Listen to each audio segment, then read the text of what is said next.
తెలంగాణ ప్రజలకు నేను మాట ఇస్తున్నా, విచారణ ఆదేశించడానికి మా ప్రభుత్వం సిద్ధంగా ఉంది.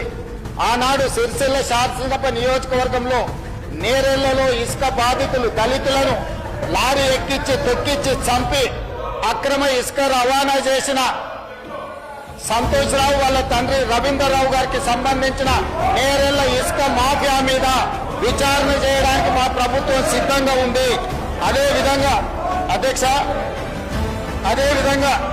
Survey number 168 Sirisha Jio granites, దీనికి సంబంధించి ఆంధ్రప్రదేశ్ కు సంబంధించిన ఒక ఎక్స్ ఎమ్మెల్యేను బెదిరించి అక్కడ స్లోగన్లు ఇస్తున్న గతంలో మైనింగ్ శాఖ మంత్రిగా పనిచేసిన వ్యక్తి ఏదైతే వాళ్ళ మైనింగ్ లీజు రాపించుకొని అక్రమంగా మైనింగ్ చేసిండో దీనికి సంబంధించిన దాని మీద విచారణ.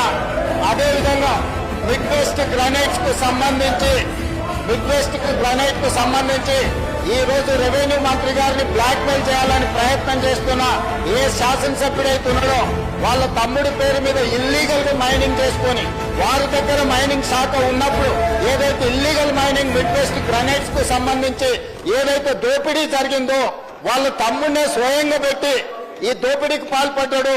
మిడ్ వెస్ట్ గ్రానైట్స్ మీద విచారణకు ఆదేశిస్తాం అధ్యక్ష. అదేవిధంగా అధ్యక్ష, శ్వేత గ్రానైట్స్ గంగుల కమలాకర్ గారు శాసనసభ్యులు మాజీ మంత్రి వాళ్ళ కుటుంబ సభ్యులకు సంబంధించి అక్రమ మైనింగ్ జరిగిందని ఈ రోజు రాష్ట్ర ప్రభుత్వం విజిలెన్స్ అండ్ ఎన్ఫోర్స్మెంట్ నివేదికనే కాదు ఈడీ ఎంక్వైరీ కూడా జరుగుతుంది. కాబట్టి శ్వేత గ్రానైట్స్ కు సంబంధించి శాసనసభ్యులు గంగుల కమలాకర్ గారి కుటుంబ సభ్యులకు సంబంధించిన ఇల్లీగల్ మైనింగ్ మీద ఈ రోజు విచారణ ఆదేశించడానికి మేము సిద్ధంగా